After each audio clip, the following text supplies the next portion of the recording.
Good evening, everyone. Hello, Naveen. Welcome. Okay. So UPSC exam is day after tomorrow. We have only one more day to make any final preparations if you are interested. All right. So today I'm going to take a very small session. This won't be more than 20 minutes. Okay, maximum 20-25 minutes. Won't go over that. I will just tell you something that some kinds of tips that might help you for the exam. Okay, I'm not saying that this tick alone can get you past the cutoff score or anything. That all depends on how well you have prepared so far. But if you are on the margin, I mean you are consistently scoring a very score that is somewhat exactly close to the cutoff and couldn't get that extra 10-20 marks which you need to go for over this cutoff, it would help you. Okay, so that is what this session is aiming for. We are analyzing at some previous papers and all. I'm not putting any questions or anything today. I'm just telling you some hacks that might actually help. Okay, so before that, let me just tell you something about Unacademy, and we will after that we will soon proceed to the tips and tricks. Okay, so Unacademy is India's largest learning platform, and one second. Yeah, Unacademy is India's largest learning platform. So if you have not already gotten a subscription, please do get one. We have daily live classes where you can chat with the educator and clear your doubts like a real-time classroom scenario. Then you have live tests and quizzes which you can use to improve your confidence before attempting the exam. Structured courses where the entire syllabus of a particular examination is covered. Unlimited courses, and access to all the courses that are relevant to your preparation and all. Okay, so all these you can get by simply downloading Unacademy Learning app and getting a subscription. You can download this app for free from Google Play as well as App Store. Okay, so this is about me. I'm Madhav Sankar R Warrier. This is my Telegram channel t.me/msrw1. You can use this, subscribe to this for getting updates and PDFs from me. Also, unacademy.com/@MSRW is my Unacademy channel, so please do follow me here as well to get all the my updates whenever I schedule a lesson. Okay, so Unacademy brings you all these great educators from all over the country, so please do get me get a subscription at Unacademy, and this is what the UPSC CSE channel offers you. Okay, so all the syllabus and all the contents for UPSC are very well covered by Unacademy. Polity, history, current affairs, economy, optional courses, practice and strategy sessions, answer writing courses. So all these are completely covered. Okay, so Unacademy is like a one-stop destination for all your UPSC preparation. So please do get a subscription. So the subscription rates are as shown here right now, but this is going to increase very soon. I think you might have received that message via the app. Okay, the subscription rates are about to go up, so make sure to get one when it is still low. Okay, so two kinds of subscriptions are there. One is the Plus and the other is Iconic. So if you are taking the Plus subscription, 1 year it costs you 44,000 rupees, and using my code MSRW1 you can get 10% off. So all you have to pay is 39,600. Also EMI facility is available, no cost EMI. Okay, so make the most of it. And if you are going for a 2-year subscription, the costs are as shown here. Okay, so apart from this, there is something called the Iconic subscription. This is exclusively for UPSC. Okay, so Iconic subscription, what you get extra over and above Plus subscription is that you will get a personal coach who will be there to guide you and mentor you. Okay, that person will be there to answer your queries, giving you feedback, just like a guide. Okay, along with that, you will get daily mains answer writing practice, study planner, personalized feedback. So all these things will be available to you if you go for a Iconic subscription. So again, 1 year subscription costs you 64,000. 10% deduction is applicable upon using my code MSRW1. Also here the no cost EMI is available, so make sure to get it. 2-year course will worth 89,100 after the 10% deduction. Okay, so these are the rates. If you have any doubts regarding how to get Unacademy subscription, you can ask me in the YouTube live chat. I will help you through the process. Okay, so this is a look into my Unacademy channel where I have already taken some classes. Okay, you can watch all these classes for free actually. Most of my classes are free at the Unacademy Unacademy platform. The plus course will start only this month. Okay, that one is premium, so you will have to take a subscription to watch that. Okay, anyway, let's begin the day's session. This is all about how to, some tips and tricks that might help you to gain that extra few points, which might make all the difference. Okay, so most of the things you already know, but if you have not considered it, you can try it. You have one full day ahead of you. You can try working out some questions based on the tips I give you today. Okay, so hello Chandrakala, good evening. Sri Chandra Devi, good evening. Satya, Shantini, welcome. Okay, so you guys, I will be taking the same session on Unacademy app later at 6 p.m. So you need not attend it again. Okay, but if you have some doubts regarding this session or regarding something else, you can come back in that session and ask me. That is also possible. Okay, but the contents I am going to tell you will be the same. So first of all, today is Gandhi Jayanti, so I wish you all a very happy Gandhi Jayanti. So as Mahatma Gandhi said, be the change you want to see. Okay, so day after tomorrow, many of you will proceed to the mains exam, later interview, and then become civil servants. So be the change you want to see, be the person or the civil service IAS officer that you dream to become. Okay, so may God bless you to achieve that. So let's begin. Okay, so again, I want to tell you today's session is very short. I will probably end by 4:30 maximum. Even before that, this might get over. Unless if you have some queries which I can answer. Okay, so tips and tricks. First one is the number of questions to be solved. This is a question that I get a lot. Okay, how many questions should you attempt in the prelims to get passed? Everybody ask me this question whenever they see me. So my advice is the safest area number of questions is between 80 and 85. Okay, I mean if it is less than 70, the chances of you clearing the exam is very less. Okay, you know how the UPSC scores, right? For one correct answer, it is 2 marks. Negative 1 means 2 by 3 marks is reduced, minus 2 by 3. Okay, which is roughly 0.667. Okay, so this is how UPSC scores. So if you are attempting 60 questions, that is 120 marks. Okay, so there I think in 2016 the cutoff of UPSC was actually 120. It was a very high cutoff. I think it is 2016, somewhere around that time. Okay, so make sure to attempt at least 80 questions. 75 plus should be there anyway. 80 to 85 is a safe option. Okay, so the number of questions 80 to 85, so that even if you make some mistakes, you can cover it up. Okay, I mean nobody can 100% be sure that all the questions they mark is right. Okay, if I am going to mark 60 questions, I cannot be sure that all the 60 that I marked are going to be right. Okay, so we have to have a proper margin, and that is why this is the number of questions which is good for safe play. Okay. Hello Nilam, welcome. Second one is multiple iterations. I will talk you about through this later in a detailed way. So multiple iterations mean nothing. We have to go through the question paper multiple times, not just once or not twice, even 3 times it is good. I will tell you in detail in the next slide. Then third one is about problem solving. This has multiple steps within it. Also, we will be looking into that later. Then do's and don'ts. So this is how the session is arranged. Okay, how many number of questions are you should be solving? How many iterations should you do? How to solve these questions? And in the end, what are some tips that you should not miss? Okay, some do's and don'ts. So first one, number of questions to be solved. I already told you a safe bet is between 80 and 85. There is no doubt regarding that.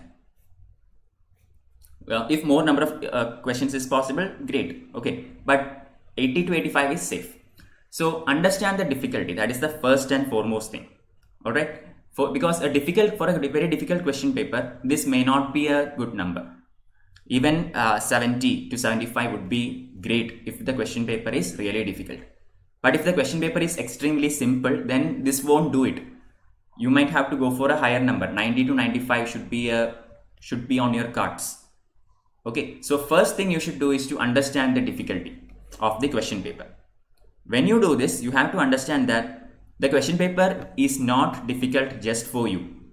If it is difficult for everybody. Okay, I mean there might be some people who could for whom that might be easy, but they are exceptions.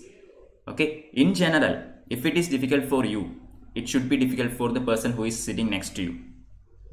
I mean, if you have studied well. Okay, for a person who is going to attempt this exam just like taking a board exam, it won't do. I'm not talking about like that. I'm talking about serious candidates who have actually prepared for the exam. If you find it difficult, it is difficult for the next person also. So be calm. That is very important. Stay calm and solve one by one. Second one, first impression is not the best impression. Okay, this is something that I would like to point to you. First impression is actually not the best impression, because UPSC has the same set of questions arranged in multiple ways given in various codes. Okay, so there is A, B, C and D. There are 4 question papers. Okay, so this is how usually UPSC arrange the candidates. If this is 3 benches, then here the person who is sitting here will have question paper A. Here it would be B. Here it would be C, and here it would be D.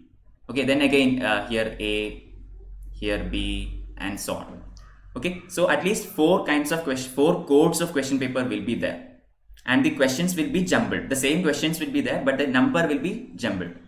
So if you are getting, say, code A question paper, and you are going through the question, the first 10 questions may be extremely difficult for you. You might not even get 1 question out of the first 10. This can happen. This is the reality. Okay, when you are sitting there tomorrow, when you get the question paper and open it, the first 10 questions might destroy all your confidence. But you should not get stuck there, because another question set, maybe question C or question code D. Here the first 10 questions might be extremely easy. You might actually get 10 out of 10 compared to here 0 out of 10. That is a possibility, which means although the first 10 questions might be difficult or easy, the next 90 may not be like that. It is always jumbled. So do not let the first 10 questions or the first 5 questions destroy your confidence. Okay, that is why I said first impression is not the best impression. You have to look the entire question paper. The first 10 questions or first 5 questions doesn't really matter. That is not what decides the exam. Okay, am I clear? Then relax. This is very important. Okay, I mean, I have seen people who knows a lot of things about a lot of things and make some mistakes in the exam hall. Okay, I mean, that person might be the one who will be explaining all these tips to me, and he might actually do all the error in the exam hall. This happens because you are not extremely nervous, especially the people who are attempting this exam for the first time. Okay, those who are attempting for the second or third or fourth time, this is fine, but especially the first timers, if you are going to attempt this exam for the first time, you have to really relax. Okay, because you might feel that nervousness, which will not help you. Okay, because you need a very calm, composed posture in the exam hall. You need to get your fluids up, eat something in the breakfast. You really have to eat something, otherwise it won't work.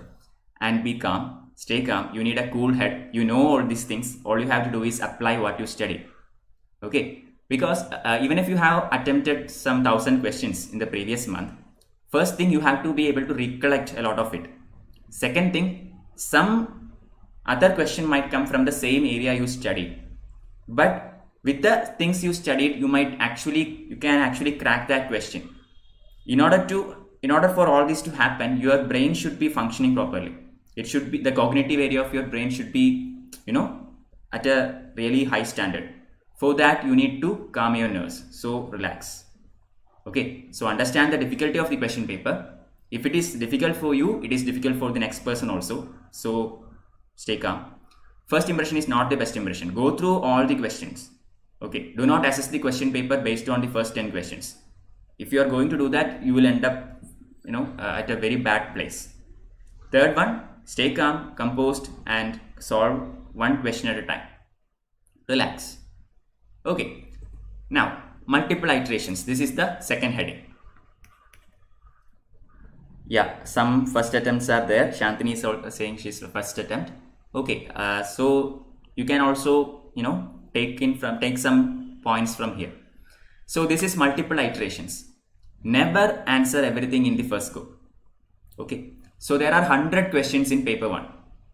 Alright, 100 questions are there.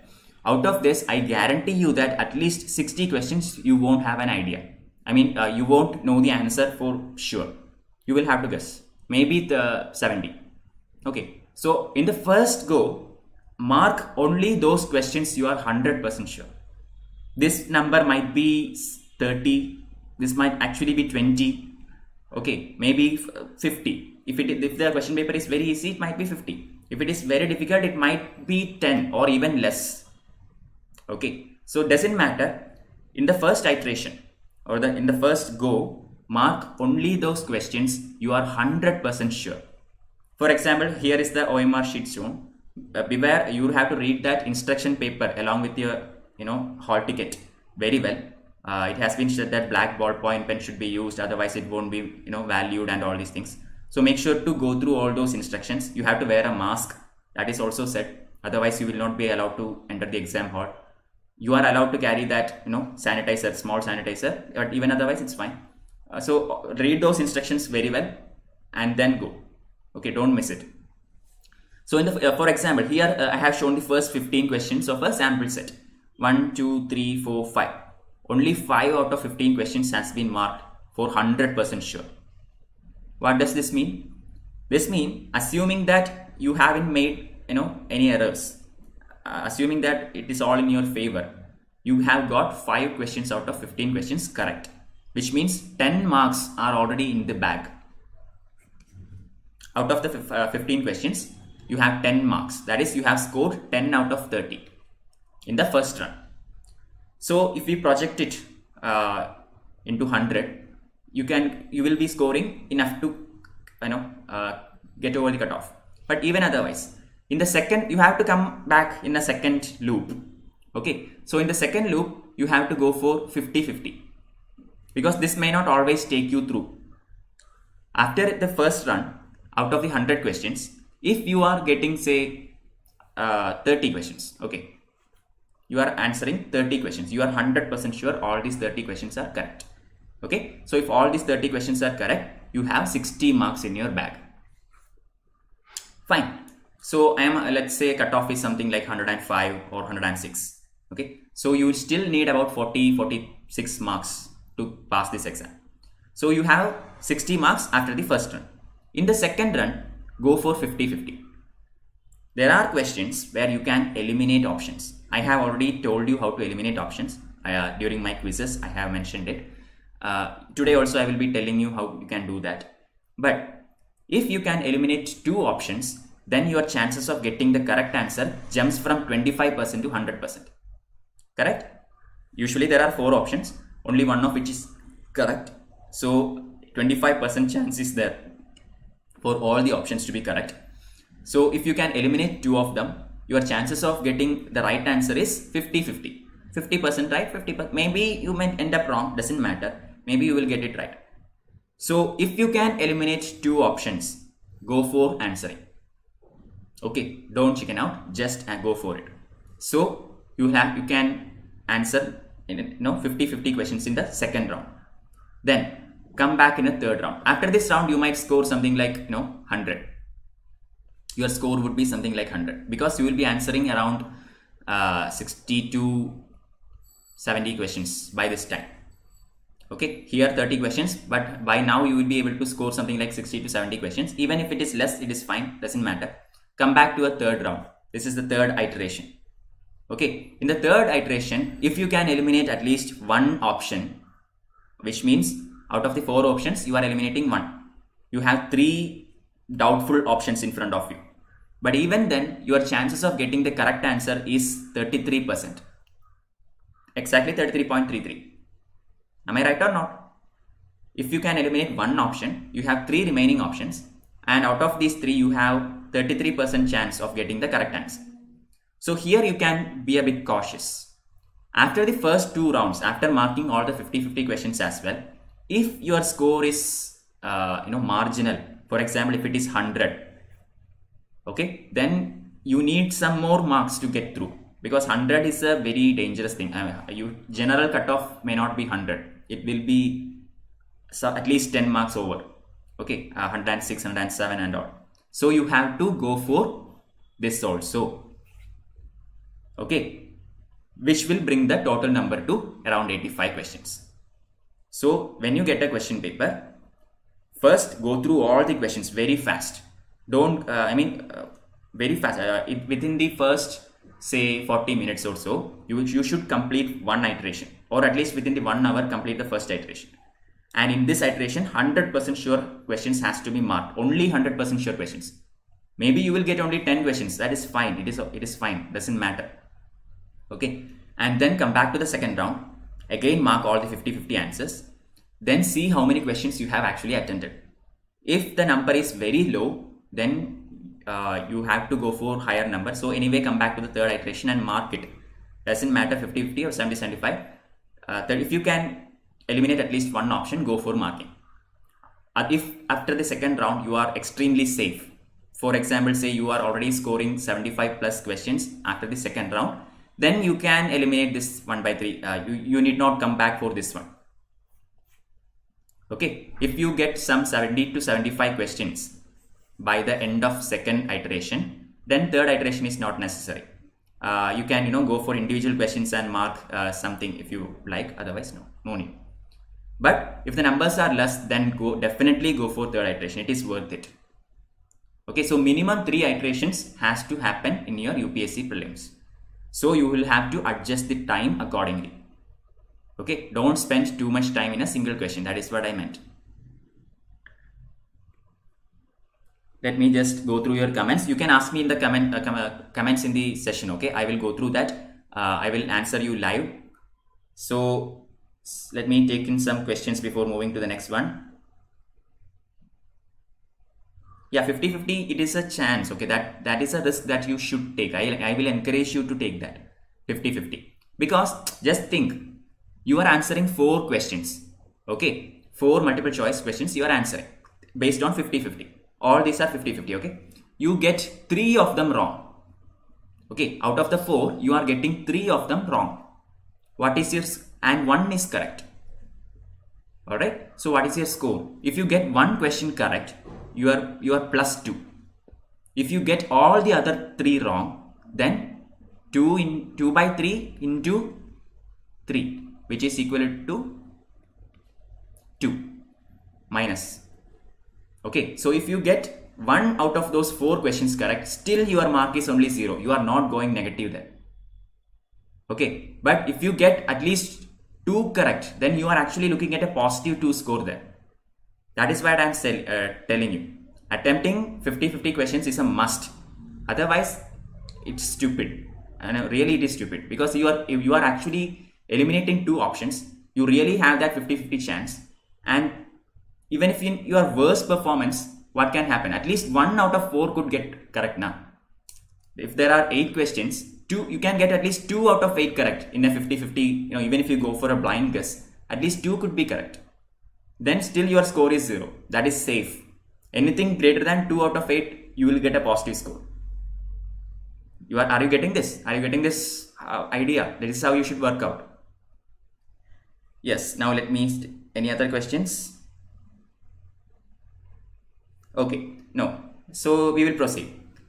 So this is about. So I have completed about iterations as well as number of questions that you need to solve. Now I am going to tell you the problem solving method. How will you crack these questions? I am not going to take any sample questions or anything, but I am just going to explain it to you. You have attempted many of my quizzes before, so you have an idea on how to do this. I have explained it bit by bit in various classes. Let's put them all together. So the best method in problem solving is elimination. Okay, so this I am not talking about those questions where you got 100% correct. All right. So after the first iteration, I told you you are marking all the questions that you are 100% sure it is right. But in the second round, you will have to eliminate because you are not 100% sure. So, a typical UPSC question will have 4 options. 1, 2, 3, 4, or ABCD. Okay. Sorry, it is ABCD. It won't be 1, 2, 3, 4. ABCD. Alright. So, in elimination method, this is how it works. Very simple. Read the question first. Very important. Just read the question. Then, find out the answer that is wrong. This is how you should eliminate. Never look for the answer that is right. Okay. For example, if a simple question is being asked, okay, say, what can we say? For example, Vernacular Press Act. Okay. Vernacular Press Act was passed under the Governor Generalship of who? That is the question. Okay, who was the Governor General of India when Vernacular Press Act was passed? We all know that the answer is Lytton, but forget it. Assume that you do not know the answer. It is Lytton. Here we say some other Cornwallis, Canning, Dalhousie, or say something new, Mountbatten. Okay, so Vernacular Press Act was passed under the Governor Generalship of who among the following?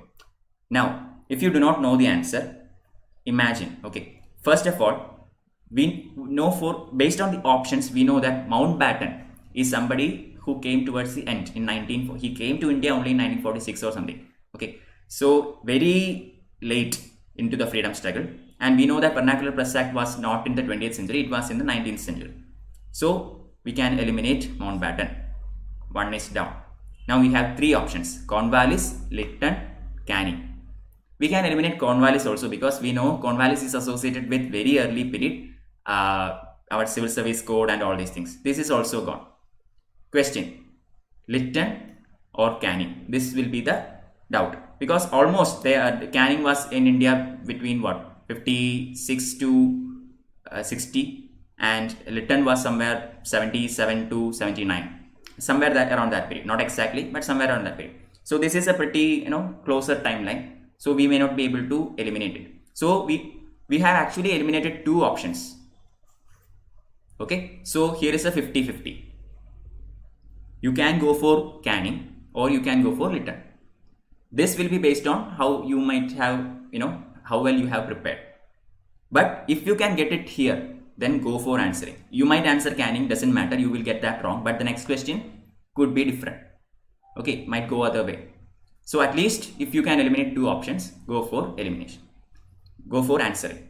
Okay, so this is the elimination trick. Whenever you perform elimination, never look at the questions. Never try to find the correct answer. Find the wrong answer. That is how you eliminate. Okay, read the statements and see which of these statements is wrong, and whatever is remaining is the correct answer. Okay, that is elimination. Second one, make sure not to miss the play of words in the question. This I think I need not tell you again because in my quizzes I used to do this. Sometimes I asked not correct. Which among the following is not correct or incorrect? Okay, these kinds of tricks might be in the question. So read the question very well. I do not want you to, know the answer and get it wrong because you did not read the question well. That should never happen. So make sure to read the question properly. Find out if you are asked the correct statement, if you are asked the wrong statement. For other example is effect, cause. These kinds of terms are very important. Which among the following are the causes of World War I? This might be a question. Okay, and the options, most of the options might be effects, which are the aftermath or which are the effects of the world. So you have to identify whether they are asking the causes or they are asking about the effects. All these should be taken care of very well. Okay, so read the question as many times as you want. Make sure you won't get an answer wrong because you did not read the question well. Okay, that is 2. Identifying the absolute terms. Usually the chances of such statements being wrong is high. What are the absolute terms? I have already told you. Absolute terms are terms like all Okay, every. Then 100%, none. Okay, so these are absolute terms. For say example, what can we say? All the Muslims in India objected to partition of Bengal. Okay, this is a statement. All the Muslims in India supported partition of Bengal. We know that this is wrong because there are Muslims, majority of the Muslims did support the partition of Bengal at that time, but that doesn't mean all the Muslims supported partition of Bengal. Okay, so all is a very absolute word. Similarly, every, 100%, none. Okay, make sure you don't mess up with these words. If these words are in the question, in the statements, chances of that statement being wrong is high. Now, I'm not saying there won't be exceptions. There might be exceptions also, but chances of it being wrong is very high. Similarly, the corollary here is that identifying the relative terms. Okay, relative terms means usually, generally, mostly. Okay, say less than, more than. So these are relative terms. Almost.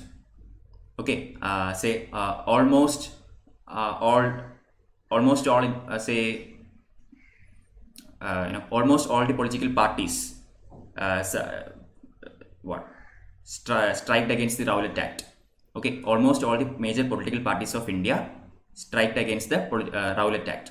These kinds of statements can come. Usually, when these wordings are there in the question, it is the chances of it being right are high. Okay, so make sure to look for absolute terms and look for relative terms. Another absolute term is only. This is a very common absolute term, only. Okay, whenever you see an only in a statement, that if you do not know the answer, then I just think that the chances of it being wrong is very high. Okay, then you have all of the above and none of the above. This is the next one, all of the above and none of the above. So, okay, let me just discard all these things. Okay, 1 minute. Okay, all of the above and none of the above. So if you get a question which has this kind of option, it is actually great. Okay, it is actually great because say assume that there is a question and you have option 1, 2, 3 and in the fourth one, okay, or option D, it is all the above. Okay, here you have some other options, etc., etc. 1 only, 2 only, 2, 3, etc. something, and in the end you have an all the above. Okay, the greatest advantage here is that if you can prove at least one of the given statements is wrong, then you can eliminate more than one option here. Okay, because in the question, if you are asked, there will be some 2, 3 statements. Okay, assume that there are 3 statements. 1, 2, 3. 3 statements are given to you. And if you can eliminate at least one option, and here let me just give you some example. Okay, 1 only, 2 only, 3 only, all the above. Example. You are able to eliminate that 2 is not there. Then you can eliminate option B and option D. That will directly get you a 50% chance. Clear? So if you get a question that has an all the above answer, it is a jackpot. Make sure you won't miss it. Okay, by eliminating one option, you can effectively eliminate 2 options and get your chances from 25% to 50%. Same goes for none of the above. In the fourth one, if it is none of the above, then also the same thing works. Because if you can prove at least one of the above statements is correct, then you can eliminate 2 options directly and get your chances weight to 50-50. Clear? So make sure if you have a question that has all the above and none of or none of the above in the question, make sure to get it. Don't miss that. It is a jackpot. That is UPSC. It is a gift given by UPSC to you. So make sure you won't miss it. Last one, be the question master. This is very, very important. because I mean we have been interacting with each other for the past 2 months now. Okay, so you people have already found out how I put the question. Now, because whenever I ask for a not correct statement, you will go with option D. Correct? Because you identified my pattern of setting the question. That is why whenever I ask which of this is not correct, you automatically go for D, and you will yourself say going by the pattern. Okay, so same logic works with UPSC also. Somebody there is putting the question paper. It is not a computer who comes up with these questions. Some humans are there who puts the question. So you should stand in the shoes of the examiner or the question master and think about it. Two statements are in front of you. If those statements are right, or say if those statements are wrong, where all can it go wrong? Okay, or where all can the question master, trick it up or twist it? Try to identify like that. If you are the question master and you are giving two statements, where will you, make the trick, or where, which area would you twist? This will immensely help you. Trust me, it will help you. Because question master is also a human being. He is also setting the question. So if you are setting the question, what would be the trick? That's it. This actually will help. Okay. So for example, Mian Tansen, okay, was the title given by Akbar. This is a statement. Mian Tansen is the title given to Ramadhan Pandey by Akbar. So in this statement, where all I can mix it up, Mian Tansen, about this title, and who has given this title to whom? Akbar. So these are the areas where I can twist the title name and the person who conferred that title to someone. Correct? So identify these kinds of areas in the statement which the question master can manipulate. Okay, and then try to answer. Because in a lengthy statement, there will only be one or two areas which can be manipulated like this. Other areas would be very barren. Even the question master will find it extremely difficult to manipulate such questions. Okay, so first identify the areas which can be manipulated and then see if those are correct or not. Get it? That is what we mean by being the question master. So don't forget elimination, making sure to find out the play in the words, identifying absolute terms, identifying relative terms, all of the above, none of the above. Finally, be the question master. Okay? And lastly, some do's and don'ts. This is the final slide for the day. Very simple. After that, I will take some questions also from you guys. Hopefully I can answer some of them. Okay. So the do's and don'ts. Don't be nervous. Stay calm as much as possible. Drink enough fluids. Don't miss taking food. Okay, I mean, you do not want a scenario in which your brain is not working. After all the preparations that you have done, in the examination hall, you are low in sugar and you are, not feeling up to the mark or feeling drowsy or anything. That should not happen. So make sure you have ample fluids. You do not miss the breakfast. Some people have a tendency of not taking food when they are nervous. They cannot eat when they are nervous. This actually is not good. Make sure to have your health up to the mark. That is very important. Second one, stay ahead in time, which means I told you at least 3 iterations has to be done throughout the question paper. In none of these iterations should you go below time. Okay, at 1 hour 45 minutes into the exam, you should have completed the question paper. At least 2 rounds. 3 iterations should be complete. Okay, which means there should be at least 15% buffer for any unforeseen situations in the end. Make sure this happens. Okay, I do not want a scenario where you guys actually are facing huge time stress. That should not happen. Also, marking the OMR sheet. Whenever you mark the OMR sheet, make sure to mark it say occasionally. Okay, first attempt the first 10 questions, then mark all the answers together. First 10 questions, mark it. Then here itself you can actually do a second iteration if you want, or you can come back at the end. If you mark it as a set, it would be nice. Okay, then attempt the second 10 questions from 11 to 20, mark them. Okay, then 20 to 30 or 21 to 30, mark them. That way you can go. If you are going to mark everything in the end, some people have that idea also. Do all the iterations, and marking should happen only in the ends. Some people do that. That is also fine. But the problem is, if you do not have adequate time in the end, if you have in the end you have 10 minutes or something, you will be extremely doing this in a hurried manner, and some of your bubbling may not be legible. It would look something like this, and it would cause you lose mark. So that should not happen. Okay, so take X number of sets. After the first 20 questions, mark it.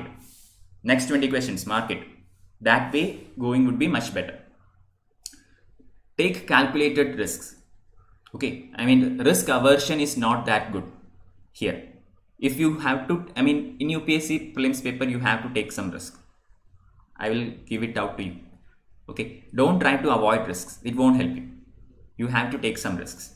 So that is why I explained about 50-50, then 1 to 3, that 33% question answering, all these things. But even if I'm answering all these things, after the third iteration, you still have only marked, say, 50 or 55 questions.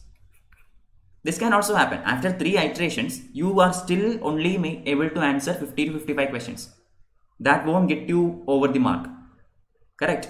So you will obviously have to answer some more.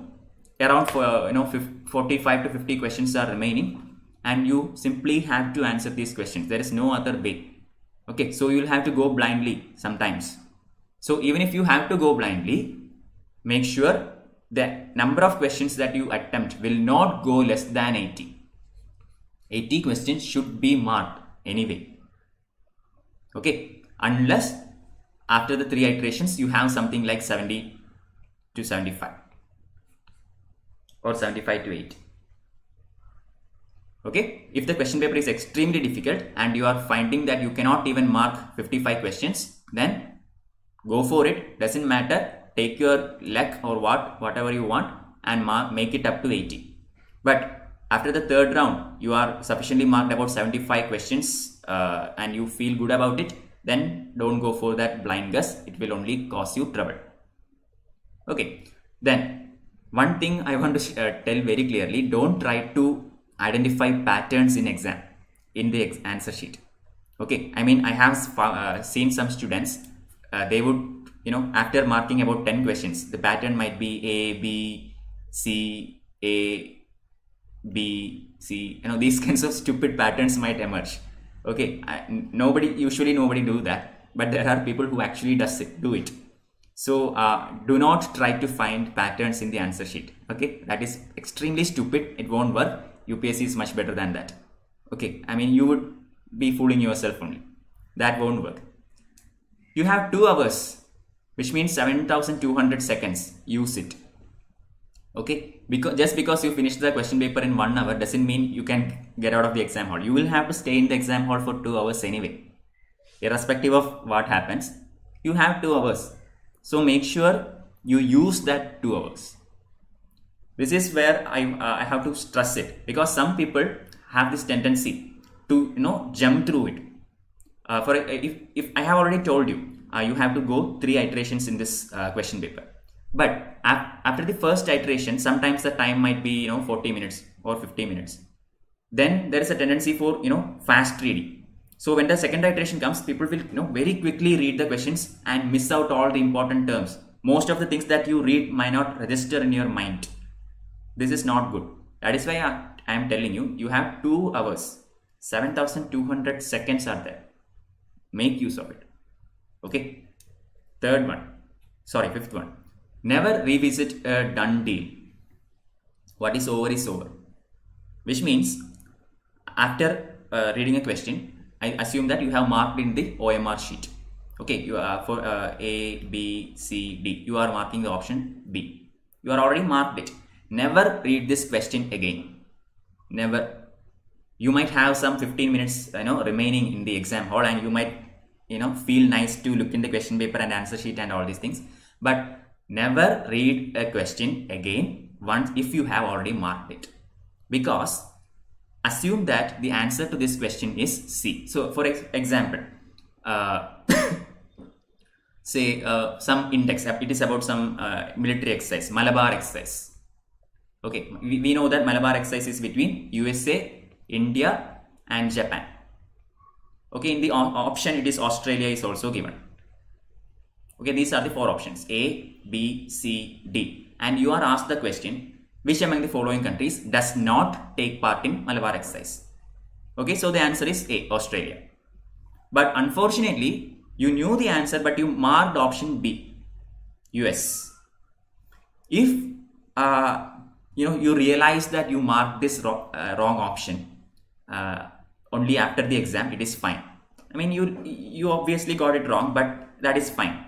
But if you realize that you have marked a wrong option while you are still in the exam hall with about 50 questions to go, then you will kick yourself. You will be in a state of mind that will be so pissed off, and you will hate yourself. This will happen. Okay, and it is not easy to get away from that. I mean, that was a sure shot question. You knew the answer 100%, but you still mixed it up. Okay, when this comes, understand that one error is not the end of the world. There is 99 more questions there. Okay, you have gotten wrong a very sure shot question, but what does that mean? Out of the 200, you still have 198 remaining. Okay, which means you still have a very good chance of passing the exam. Very good chance. So never allow one question to determine your confidence level in the exam hall. If it is wrong, it is wrong. Fine. Be done with that and move into the next question. The issue is not making the wrong choice. The issue is that when you realize it, you cannot go beyond it. Especially if that is a very simple question.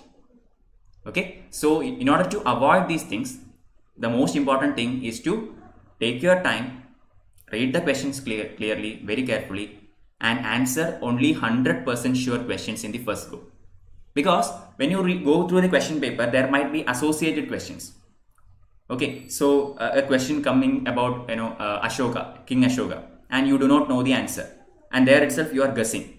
Okay, in the first round, instead of going for the 100% sure questions, there itself you are guessing the answer. What will happen now?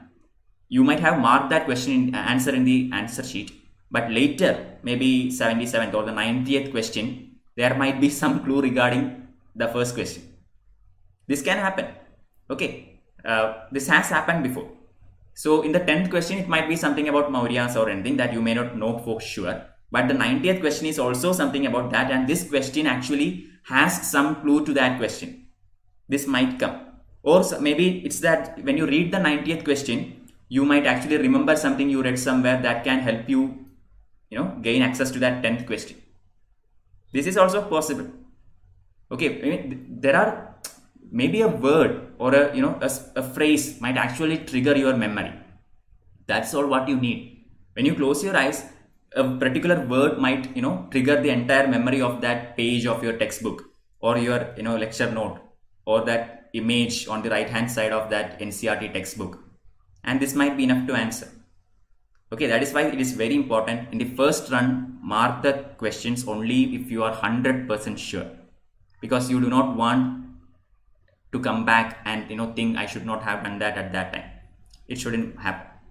Okay, so these are some of the do's and don'ts, and this is it. Basically we are done. But one more thing is regarding the masks. Okay, none of you have actually practiced a UPSC question paper with masks on. That is pretty much difficult. It is not easy, okay, especially if it's a hot day. Having your mask in front of you and answering the question is something. So tomorrow you have one full day, so try it out with a mask. Okay, some 25 questions. Take some 20-25 questions, put a mask on and try it out. It feels weird, and you have to be able to adapt to that situation. Everything in the exam hall matters. Okay, from our seat to all the noises that are surrounding us, what we are wearing, how much comfortable we are, all these actually matters in the exam hall, even if we do not concern about it. That is why I am telling practice answering some at least 20-25 questions with the mask. Okay, you have one day, so you can make the most out of it. Alright, now if you have any doubt, you can ask me. I will be answering that, but this is basically what I want to tell you. Anything? Can we use a whitener? No. No whitener is allowed. Once you mark, that is why I told you. Once you mark, you mark. There is no going back. Okay. Once you click an option, once you bubble an option, it is done. That is why I am telling again. Only if you are 100% sure should you mark that option in the first round. There is no going, there is no undo button, there is no whitener, there is no eraser, nothing. Even pencil is not allowed. Only pen. Black ballpoint pen. Can we mark question in the question paper? Yes, you can do that, provided you make sure that your question paper is with you only. It shouldn't fly out to anybody else. That would cause you trouble. So yeah, you can mark in the question paper. Small markings are possible. Generally examiners allow that. But again, make sure to at least transfer all the markings after the end of each 20 or 25 questions. Do not wait until the end. Okay, if you mark all the 100 questions in the answer sheet and then try to convert everything into the OMR sheet, that would be a humongous task that take about 15 to 20 minutes. You don't want that. And in that hurry, you might get many things wrong. You might mark many of them illegibly. It is computer evaluation, not human evaluation. So even if, some kind of a dash or something happens in the OMR sheet, that won't be looked into. This is the OMR sheet, okay? This is the OMR sheet. If you are marking it here and suddenly this happens, then this is also gone. OMR sheet should be neat and clean. Okay, so no kind of marking should come. That is why I am telling you, do not mark the OMR sheet in a hurry. So you do it in a proper structured fashion. Then fancy questions. What do you mean by fancy questions, Nilam? If you are asking me about questions that are say extremely difficult to crack, again, you should not, unless you are getting less than 50 questions, don't go for blind answers already. If you are getting say only 30 questions or 40 questions and at the end of the third iteration, then obviously question paper is extremely difficult, and marking 50 questions or marking 40 questions is not going to help you through the exam. So go for marking the most of the questions. You can come across these kinds of situations. Okay, for example, take a very difficult question paper tomorrow and try to answer it. Maybe you will get only 30 questions out of 100 questions. In these scenarios, even if the 30 of them are correct, you are not going to pass the exam. So you will have to maximize the scores. So go for answering everything. At least mark 90 or 95. Okay, so if the question paper is extremely difficult, you have absolutely no way of cracking it, then make sure 90 to 95 questions are marked. Okay, extremely difficult question paper. If it is extremely easy also, make sure to maximize your answers. Okay, if the question paper is extremely easy or if the question paper is extremely difficult, make sure you mark a higher number of answers. That is how you can be safe. Okay, attractive questions like Bhutan, India, Nepal, Japan, factual questions. Yeah, it can happen. These kinds of options might come. That is why whenever I put my questions, I told you have to study about an organization in India's perspective. Is India there or not? That should be very clear for you. Okay, but even then, this kinds of confusion might come. A very extremely factual question and the options are extremely difficult to eliminate. Try to eliminate as much as possible with anything you have, because see, any serious candidate who have prepared for UPSC will have background knowledge. You will have read something about it somewhere. Okay, so try to use that background knowledge to get or to take an informed guess, a wise guess. Okay, it won't be only in the 100 questions that will come in the UPSC. About 15 questions might be extremely new to you. You might not have even heard about this. This will happen. About 15 questions will be like that. You will have absolutely no clue where this is from. Okay, but for other 85 questions, you will get about 40 questions. Then remaining 45 questions, you will have some idea about where it is from. At least you will know something about it. Use that something to make intelligent guesses. Think about where you have learned it. Is it in your notebook? Is it in your textbook? Is it in NCRT? Is it in Unacademy class? Okay, and guess about the things that I have said in the class. Maybe some of my, some things that I said in the class will actually trigger a memory. Okay, some compliments that I gave you, or some bad remarks that you made, if there is. All these things can actually be used as a memory point that can trigger a memory. Okay, so use all these kinds of factors to your advantage. My accuracy is about 60, and how much should I attempt? You just said, okay. All right. Derangula is saying accuracy is 60%. Okay, if you have 60% accuracy, which it means that if you attempt 100 questions, you will get 60 correct. The other 100 would be wrong. Again, other 40 would be wrong. Again, use the same method. First, use the 3 iteration method here. 100% sure, 50-50, 1/3. This you should do. But after the 100 and 50-50, count the number of questions. Okay, after the second iteration, after 50-50, count the number of questions. And if the questions you have marked is 50 or less, then attempt maximum number of questions. If possible, go for attempting 100 questions, or at least 90 questions. Okay, because if your accuracy is only 60%, you have 40 questions remaining.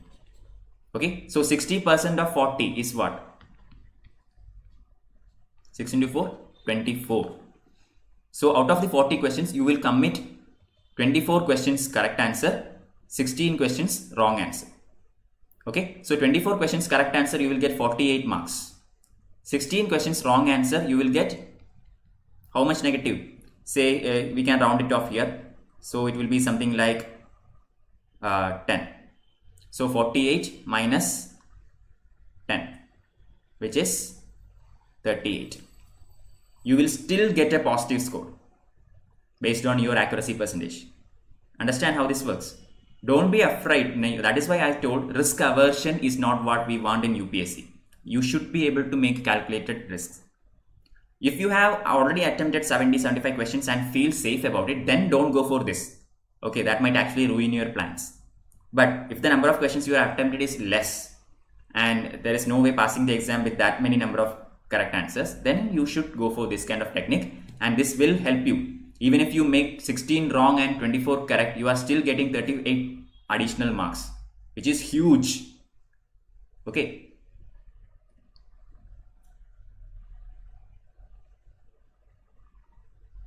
Yes, Pranita, that is the last number of questions. I told you, 40 questions you will definitely know.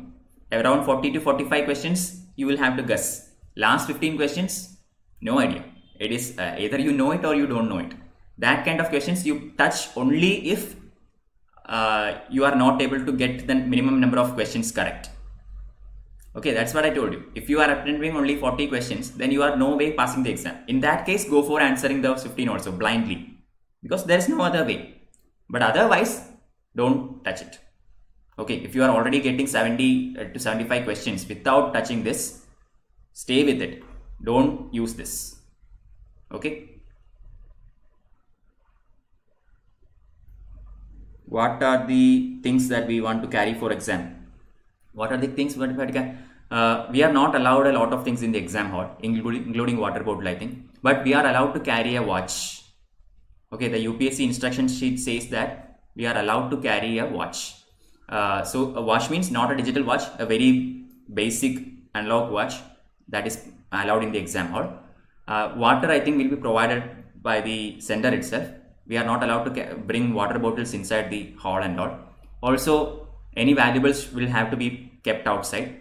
Inside the hall, all that is permitted is UPSC's hall letter or the hall ticket, then a watch, then black ballpoint pen.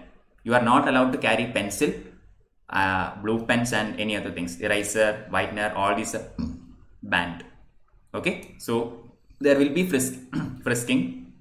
So make sure you carry a black ballpoint pen, hall ticket and ID card, whichever it is, Aadhaar or voter ID or whatever it is, one original ID card and a watch. These 4 things. Mask also. This time mask also very important.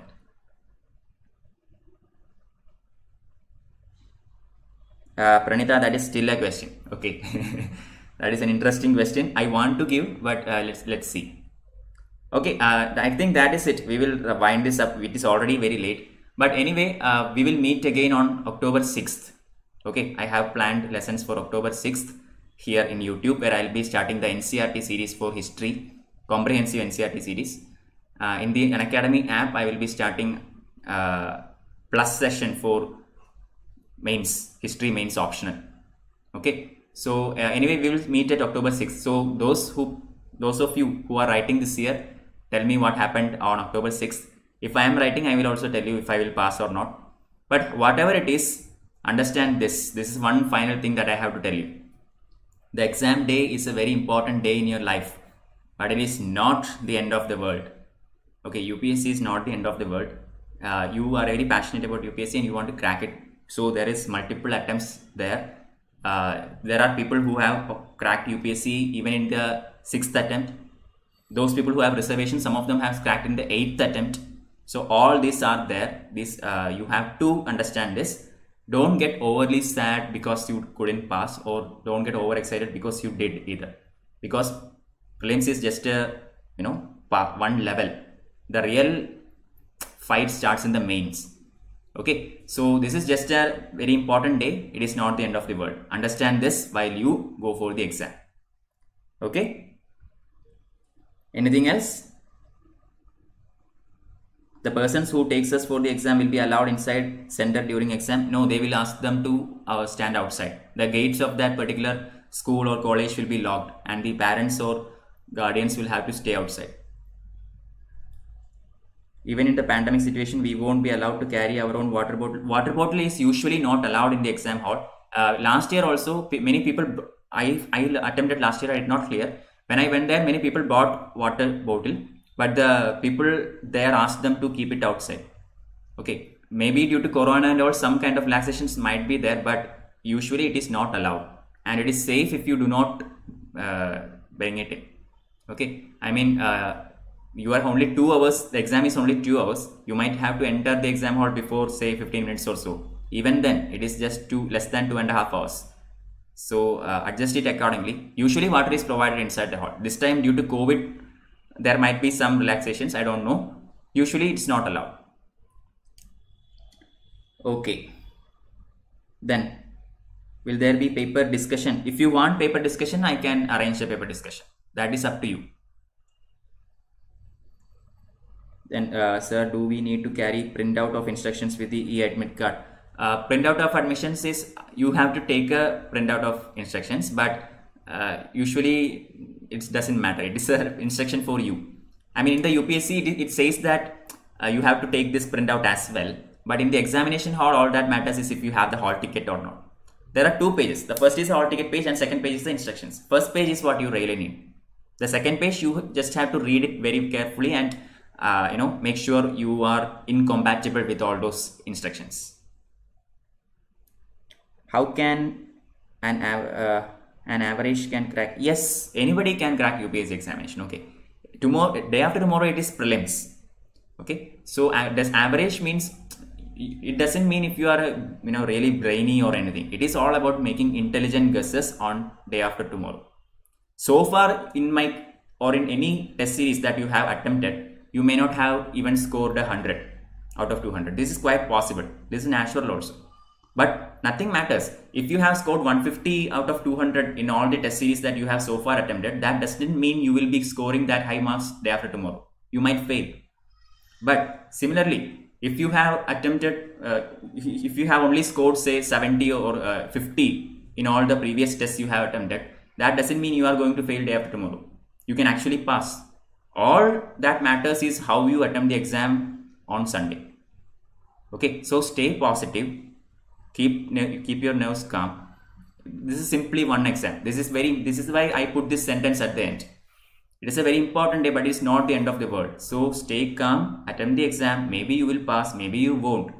Okay, either way, it is necessary that if you really want to be a civil service officer, stay on the course. There is always next year. You can do it. This year itself you can do it. May God bless all of you to achieve that. let us all win this exam. Okay, but God forbid if something bad it happens and it is, really doesn't go well for you, even then don't be worried or anything. This is a career for your rest of your life, right? Once you enter the UPSC, for 60 years or even maybe more, you are in this field only. So this is a plan for your life. This is an investment that you are making for your life. Okay, so don't feel bad. Whatever you studied is you have studied. You have to work more. That's it. Okay, keep yourself motivated. That is very, very important. For you will obviously feel bad for the first couple of days, but you have to understand it and you have to move on. Okay. Okay, I think that is all. Yeah, I think we will wrap this session here. All right. So I hopefully we will meet again on October 6th. I request all of you to come back on October 6th. Also, if you have any more queries, you can personally message me in the Unacademy Learning app or in the social media, anywhere you want. That is fine. I will be getting back to you. But if you are planning to meet me in the 6 p.m. session with any more doubts, I will be happy to explain everything. Otherwise, I wish you all the best. Let us all win the exam, and maybe we will all get to meet each other in the LBS Academy of Administration. Okay, so that is it. Bye bye. All the best for all of you. I will pray for all of you. You all pray for me as well. Okay, bye bye.